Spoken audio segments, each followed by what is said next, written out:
You found your way to Blood Moon Radio. I'm Coraley, and this is where we follow the threads the world wants us to drop. In this solo episode, I explore what's been quietly weaving itself through this season. The resurgence of witchcraft after centuries of suppression. The ways magic survived through craft and care, and what it means to return to those threads now. From ancestral veneration to the simple acts that keep us connected. This one is about togetherness, even in our differences. Welcome to another episode of Blood Moon Radio. I am solo today. Leading up to recording this, I was reflecting on the 2 solo episodes that have happened so far and my growth process in not only recording them, but being comfortable with planning for them. The first solo episode, it's very short, and that's partially because I wasn't feeling as comfortable with the idea of solo recording. I was really looking forward to the interviews and sharing this space, and I think a part of me felt a little bit like no one's going to want to hear what you have to say. And so I held back and didn't speak for as long as I could have. When the second solo episode happened, it wasn't planned, and I felt the same, but I knew it wasn't an option to make it as short. I had to make it count. And I was surprised because I still had that underlying voice in my head telling me this doesn't count the way other episodes do, but it's actually one of our most popular episodes. It gets the most listens, slightly behind Taming Monster, which is the most popular episode that we've done. Thank you, Yovita. And I think that ties into the project in general in a couple of ways. One is that a basis of this entire thing is exploring authenticity and voice. And the solo episodes, their frequency and the way that they've come about has developed into an opportunity to carry the thread of the themes of the season throughout it, which enables me to talk to a multitude of people without trying to make people fit inside boxes. And the other is that it grounds it and roots it in a very manageable way. The interview sections can explore what other people have to say, explore the larger themes and topics of the show in general. Of course, some of that content links back specifically to the season, but the solo episodes do give a nice thread of continuity and take a little bit of pressure off of being stifled into a specific set of criteria for people that we interview. The other aspect to that is that idea has developed as the show has gone on. I think that we often tend to imagine that you have to have a set plan that you stick with, or tell ourselves stories about how we're failing or we're not successful or we didn't plan very well if we have to make a change. But the truth of the matter is that adaptability is a very important skill, and also that it's okay to figure things out as you go along sometimes, or to take challenges and changes that happen and make them work for you. Those are important skills in life, definitely important skills in business. And it doesn't mean anything about you other than that you're adaptable and smart if you do those things. And so that's where I'm a little bit excited today, maybe a little bit more excited, a little less nervous, a little bit more comfortable filming this episode for you. So let's get into it. I want to grow on the Reclaiming Witch episode with this episode by examining witchcraft in modern times. There's been a resurgence of interest in witchcraft, tarot, divination, more folk-based, nature-based spirituality, but also in pop culture and general society. You have more access to information about witches. When I was in the grocery store, I happened across not one, but 2 magazines on witchcraft These are obviously geared towards regular people shopping. The National Geographic one is titled The History of Witchcraft. This is actually a reprint of an issue that they ran before. Of course, releasing that before Halloween is good marketing if people want to read about the Salem witch trials, which are covered in here. The American History Tellers one says the dawn of sorcery up to witchcraft today. So both covering history all the way up to modern practice. It's good marketing, again, right before Halloween, capitalizes on the resurgence of interest in magic, witchcraft, and just the draw that witch trials and whatnot have. It's a lasting story, an important one. I hope people out there have enough non-linear thinking to relate it to modern political environments and where we end up when we get caught up in very patriarchal ways of thinking. In the Reclaiming Witch episode, we touched on the witch trials that occurred over much of Europe and here in North America, less so in Canada, more so in the United States. We touched on probably the most famous witch trials, despite having a lower death toll than places like, say, Scotland, Salem.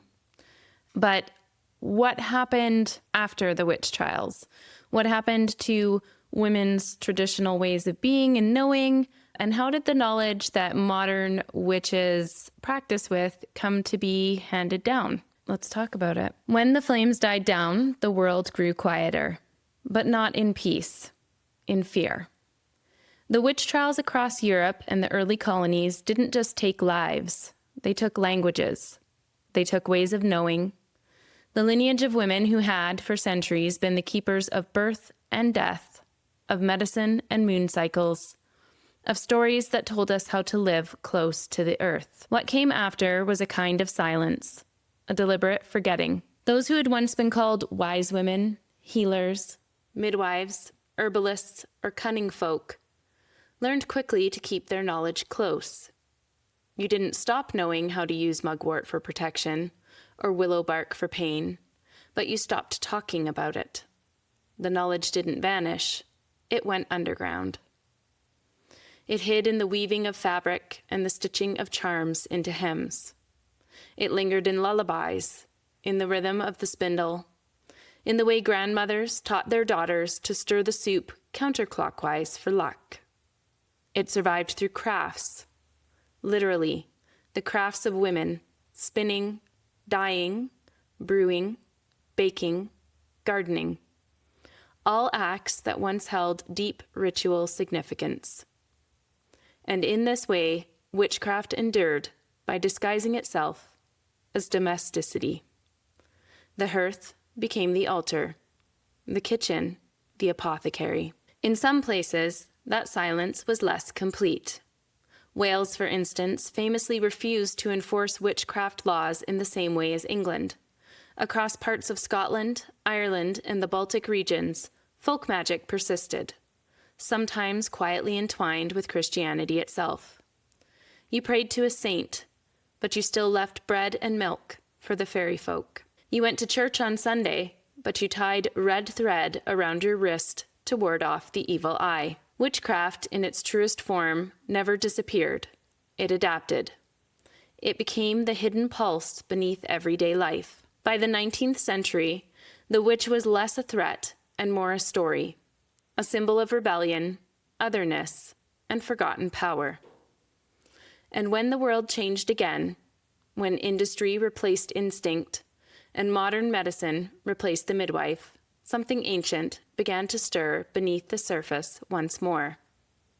The stirring is what leads us towards the next part of this story, how witchcraft found its way back into the open, not through fear, but through remembrance. I think it's important to address here, because it is not a story unique to women's ways of being and women's traditional knowledge, when we're talking about the silencing of knowledge, to pause and reflect on the silencing of Indigenous language, culture, knowledge, ways of being, and the silencing, squashing out of culture that Indigenous peoples faced when colonization happened in North America, the loss of ways of being or needing to adapt to preserve ways of being, and trying to hand down lineage and traditional knowledges and histories in secretive ways because it's no longer allowed, it's being controlled, is a story that resonates with many groups of people. As a side note, a personal belief, and I've talked about this a bit on the show, about systems keeping our nervous system amped up, keeping us from being slow, but I do think that also ties into keeping us from the traditions of being linked to our ancestors, passing down knowledge. I've talked about the history we read, the art that we see. That's all controlled by a higher power, and it detaches us from our true roots. And if you listened to the Monica Badirsky episode, you heard her talk about ancestral veneration, about the importance of those connections. And just as a greater question, I have to wonder what we're missing out on because we live in a time where we don't connect in those ways. When I was younger, I had a very strong interest in history and family history and researching genealogy. A few years ago, my mom took the book that I had been working on so that she could do some genealogical research, and I don't have it. But my work on the podcast and my commitment to moving slower at this point in my life led me to re-sign in to a website that I had previously signed up for, just looking at genealogical research. My grandmother, my mom's mom, died earlier this year. I don't know a lot about her family history because the family lore is that the history was lost in World War II because her dad immigrated from Hungary. So I went in and I added my grandma to my tree, and I was struck by how far back the information goes, the different places. As I click on each ancestor, I haven't even added all of my grandparents. There's ancestors who lived in places that I had no idea. Living in Canada, it's very common for your family to talk about their roots. I know that that sounds funny to anyone listening in the UK. I actually have a friend who's immigrated here from Scotland, and when her parents came over to visit, they were surprised by the amount of Canadians telling them, oh, my family's Scottish, and they were confused by it, right? But they've stayed in the place of their ancestors. They haven't had the break in the family tree of immigrating to a new land, and my family is much the same. Growing up, my dad would say, oh, we're English, Irish, Spanish, German, Dutch. I was always told there was no Scottish. My family has lived in the area that I live in for a long time, and my great-great-grandparents are the first of my line to live in this area. My children are the 6th generation of my family to reside in this area and the 5th generation to be born here, because my great-grandpa was born in the town that I live in. And he was, I think, the first of my family to be born in this area. But when I clicked on my great-great-grandma, Emma Jane O'Rourke, I saw her mother's name, which did not sound Irish. And I clicked on it, and she was actually Scottish. So there were a few surprises in there, including that on that side of the family, the lineage goes back quite far. And the reason for that is my great-great-grandpa's wife actually came from a very noble line. But because of that, there's lots of documentation. I didn't get to go all the way back. The 700s was the oldest relative that I looked at last night, which is terribly fascinating, and I had no idea. This is wild to me, what you can discover and what is lost. There was a time, I believe, where we would have given weight to sharing these stories and knowing about our ancestors and knowing our history and knowing where we came from, knowing our traditions. And now it only goes back so far. So My family has been here for a long time. Other families aren't here or haven't stayed as long, and just the nature of, I think, North American life when it was being settled. It was a risk to come west and seek your fortune. My great-great-grandpa did very well, but that didn't extend into my family because my great-grandpa died in a car accident when my grandpa was 5. So we were cut off from the family wealth, as it were.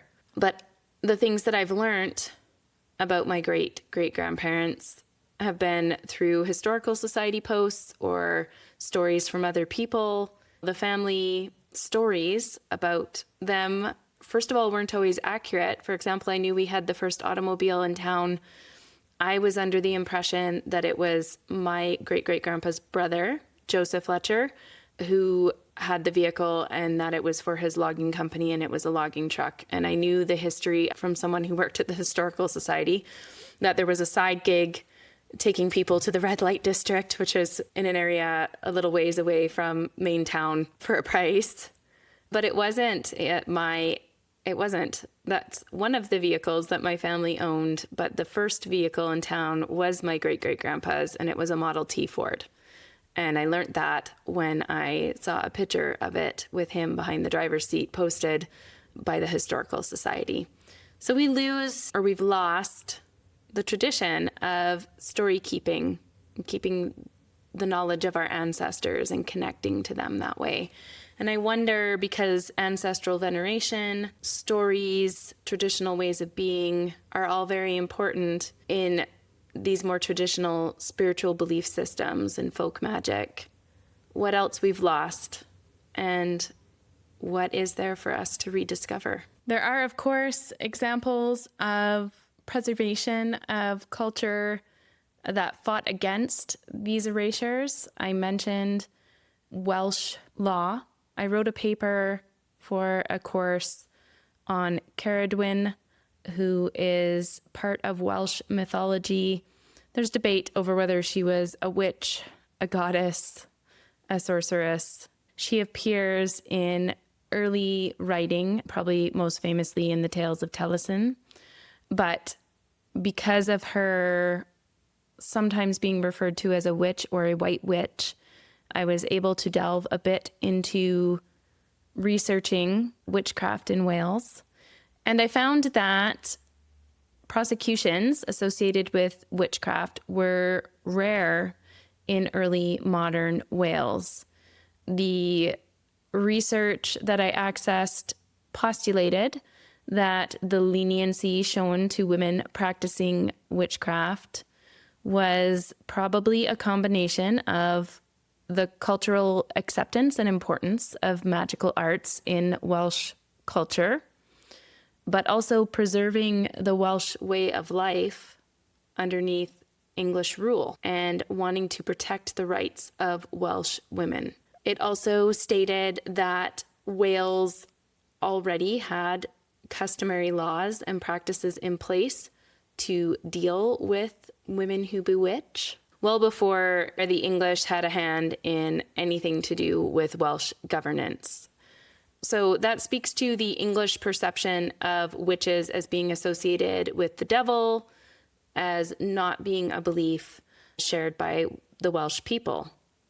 In Wales, much like other places, a woman who identified as a witch was often a wife and a mother of the lower middle class whose practices brought in an income. So under the original Welsh laws dealing with this, you weren't persecuted for practicing witchcraft or seen as inherently bad, but you would face charges if you were accused of doing intentional, premeditated harm to another. One of the first times someone asked me if I was a witch, I was working at a little coffee shop and a coworker cut themselves.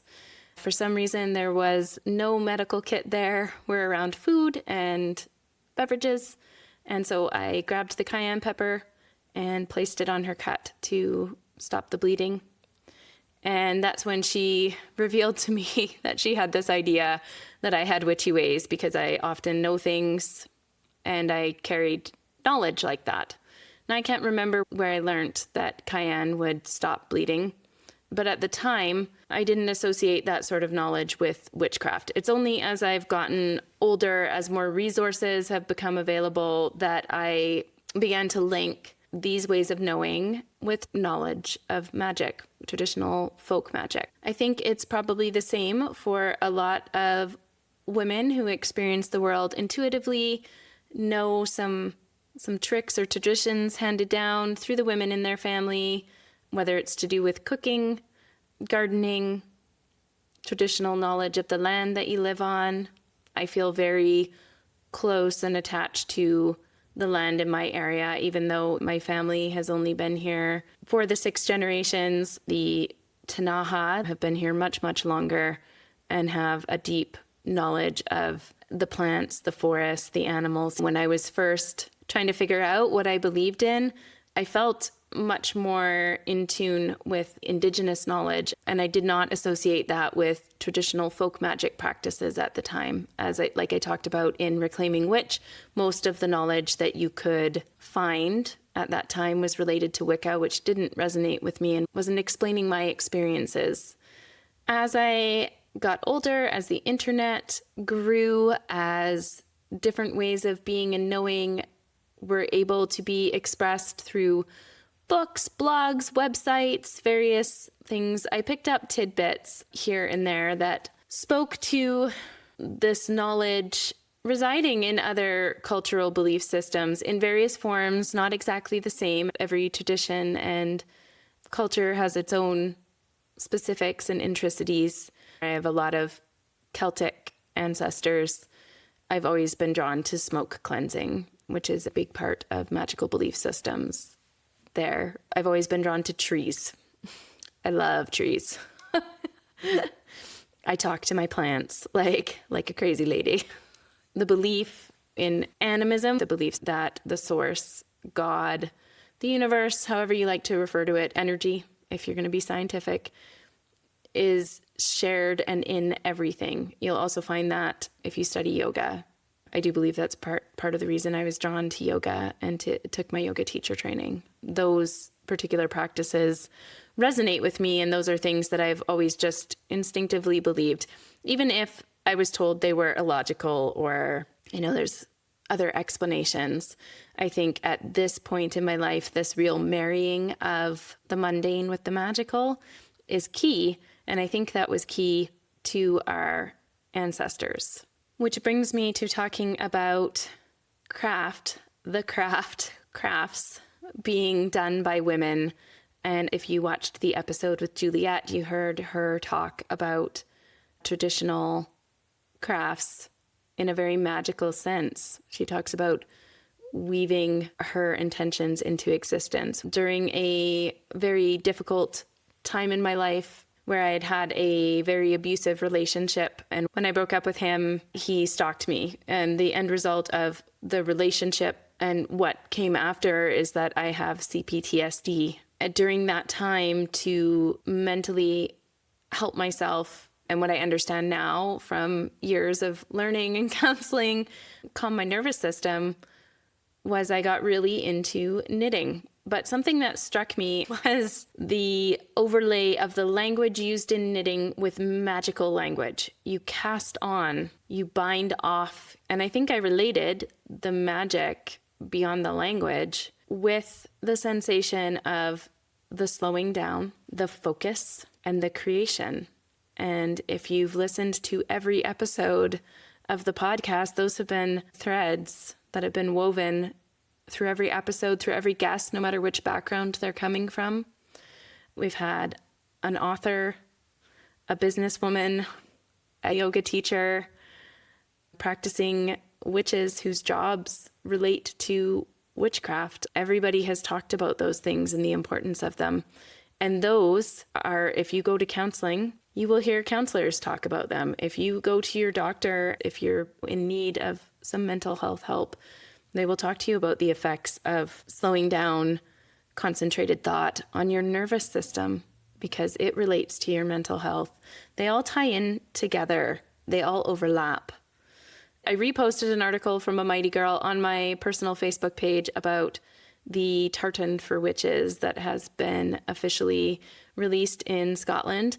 And that got me thinking, too, about fabric arts, weaving, ancestry, ancestral veneration, crafts as creating talismans and protection charms.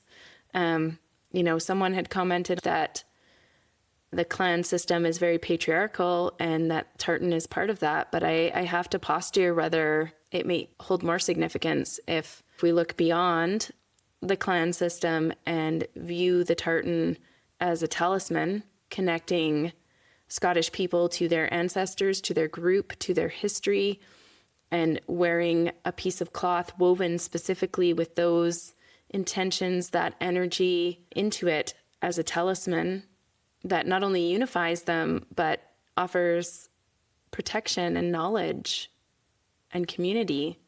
Perhaps the true meaning got buried underneath patriarchal ways of being and knowing.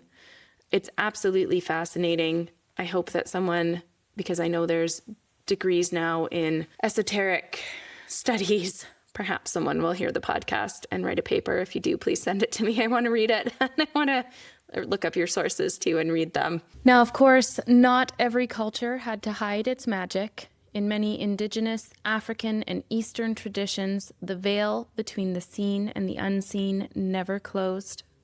Across the African continent, practices like Ifa, hoodoo, and rootwork carried spiritual and ancestral power, systems born not of rebellion, but of reverence. In parts of Asia, divination, ancestor veneration, and energy work remained part of daily life. In the Norse and Sami North, folk seers, Vurlvas, and Noidi still whispered to the spirits of land and sky. And in indigenous North America, the people never stopped speaking to the earth, though colonialism tried to silence them too. What Europe buried in shame, many other cultures continue to live. Proof that magic doesn't die just because culture forgets how to name it. And then, slowly, the Western world began to remember. By the early 20th century, whispers of the old ways began reappearing, disguised once again, this time in the parlors of the spiritualists. The Golden Dawn in the 1880s, with its blend of alchemy, Kabbalah, and ceremonial magic, sought a mystical order amid the industrial age. Figures like Aleister Crowley blurred the line between philosophy and the occult, transgressive, shocking, but impossible to ignore. The point wasn't purity, it was possibility. Magic was becoming thinkable again.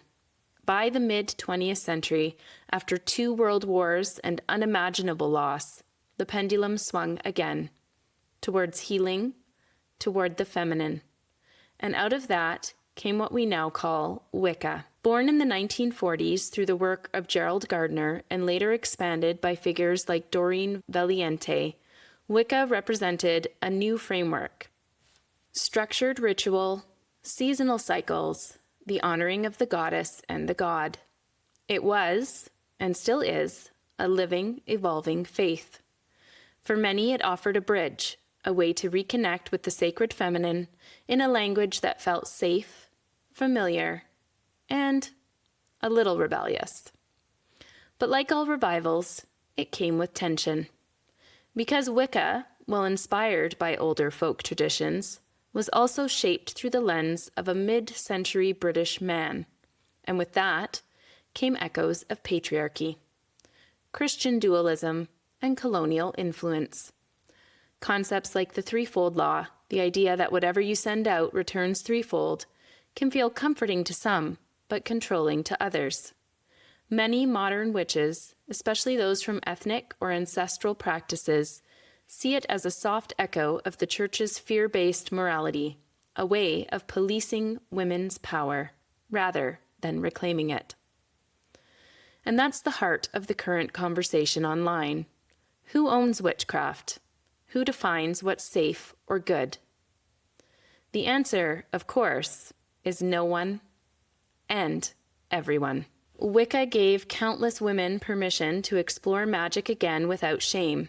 It offered ritual, rhythm, and goddess energy at a time when patriarchal religion left many spiritually starved. For others, though, it feels too sanitized, a system that recenters control, that turns something wild and intuitive into something rule-bound. So, what we see now, especially in the 21st century, is not the death of Wicca, but a branching, a mycelium of paths growing outward. Traditional witches, chaos magicians, animists, kitchen witches, conjure workers, astrologers, tarot readers, all finding their way back to something older, freer, and deeply personal. And maybe that's the point. Magic, after all, has never belonged to institutions.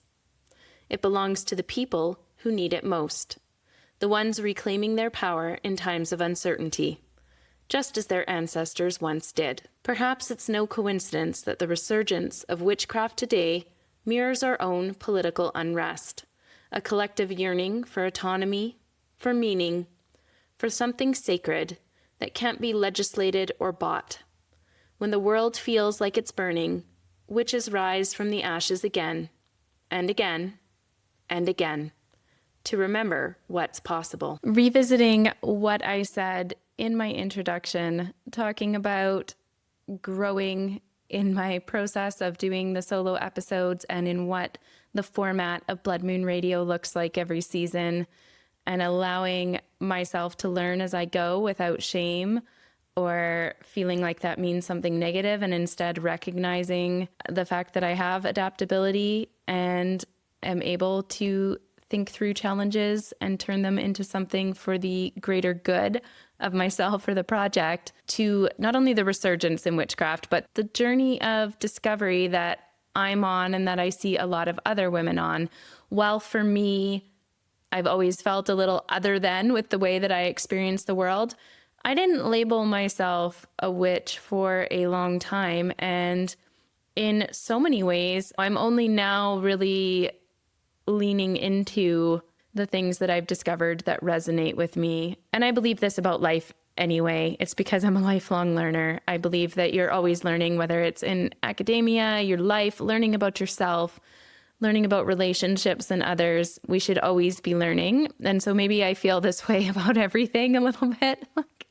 I always consider myself a student, discovering what my spirituality means to me and what that looks like and how that fits in the realm of, we've talked a lot on this show, on all the episodes, about boxing in or categorizing, which is a thing that humans love to do. But maybe this doesn't fit in the box. Maybe it's not meant to. When Monica was on, she discussed the differences in practice and what it's like trying to organize groups of people into celebrations when they have different ways they like to do things. She also discussed there's a real pull towards solitary practicing versus working in covens because of these various things that we're talking about. And I have to wonder if there's not a good middle ground, though, where you can bring your lineage, you can learn the ways of your ancestors and people, you can combine that with your intuition, but you can be open to learning other people's ways of being. If we could all soften to the idea of allowing others to do things their way, could we not be in a group and the ritual is done one person's way one time and another person's way another? And that, of course, is for groups that are open to sharing. There are closed practices for a reason, for cultural preservation, and for the very, very important work of autonomy in marginalized groups that need to be respected. But I have to wonder, for other scenarios where we're talking about this resurgence of people interested in traditional craft, traditional practice, traditional folk magic, because community is so important, because the passing of knowledge from person to person is very key, again, not just to this, but I think maybe something that we've been missing or that's been broken in our systems for a long time now whether that isn't where we should be heading. You know, when Catherine Bell was on and she talked about diversity in teams in business, she talked about the need for people who think differently and do things differently working together. And I don't think anything that she said in that episode has to apply strictly to business and organizations. I think humanity in general, I don't know, I think we could do better if we opened ourselves up to this possibility and learned again how to listen and work with people who don't agree with us and not be so polarized. In North America, especially, we're in very polarized times. It doesn't just make me sad, it makes me a little bit scared. If we look back on history and examine where those ways of thinking and being have led us before, it's nowhere good. I think we can do better, and I think we do better by looking within ourselves to how we react when we're faced with differences and working towards being capable of not feeling threatened or like we're less than because someone does something different, and instead being open to learning. And it doesn't mean that you have to change, but you hold that knowledge too, and you acknowledge that there are different ways to do things. When I started exploring my own spirituality, I wasn't looking for spells or candles, not really, as much as my cousins and I loved the seances and the candles when we were little. I was looking for something that felt alive, something that spoke to the part of me that knew, even before I could name it, that intuition, empathy, and ritual were not weaknesses. They were languages. And the more I read, the more I realize my story isn't unique. Everywhere, people, especially women and femmes, are reaching back toward the sacred parts of themselves that history told them to abandon. Maybe that's why witchcraft has re-entered the cultural conversation with such force. Look at the newsstands, the TikToks, the films. Witches are everywhere. It's not just aesthetic, it's archetypal. The witch is the woman who will not apologize for her knowing. She's the activist, the artist, the mother, the scientist, the healer, the one who refuses to be burned again. In some ways, it's political. In others, it's deeply personal. For some, it's spiritual practice. For others, it's language, a symbol for autonomy, for community, for the radical act of self-trust. And what's fascinating is that we don't all practice the same way, nor should we. From ancestral magic to modern Wicca, from tarot to herbalism to activism itself, there is no single right path. There is only the shared pulse beneath it, the remembering. That's what connects us, not uniformity, but awareness. The magic was never evil. The magic was always ours. It belongs to the people. Maybe that's the point of this whole resurgence, to reclaim not just rituals or symbols, but a sense of belonging to something vast and old and profoundly human. When we say witch, we're not always talking about spellcraft. Sometimes we're talking about the woman who finally trusts her own voice. And maybe, just maybe, that's the real revolution. If this episode resonated with you, or if you found a piece of yourself reflected somewhere in the weave, I'd love for you to share it, leave a review, or send it to someone who might enjoy it. This month, Blood Moon Radio is featured on Amazon Music Canada's Indie Amplifier, highlighting independent creators from across the country. Listening there, following, or sharing from that platform helps the show grow and reach more kindred spirits. So thank you for being a part of that. If you'd like to go deeper, join me inside the private member spaces on bloodmoonradio.com for behind the veil content, rituals, and reflections from each episode, including companion essays and grimoire pieces that expand on the themes we explore here. You can find all of that, along with upcoming guests and ways to support the show, at bloodmoonradio.com. And until next time, remember, the truth echoes louder after dark. Whispered, unfiltered, waiting to be touched. See you soon.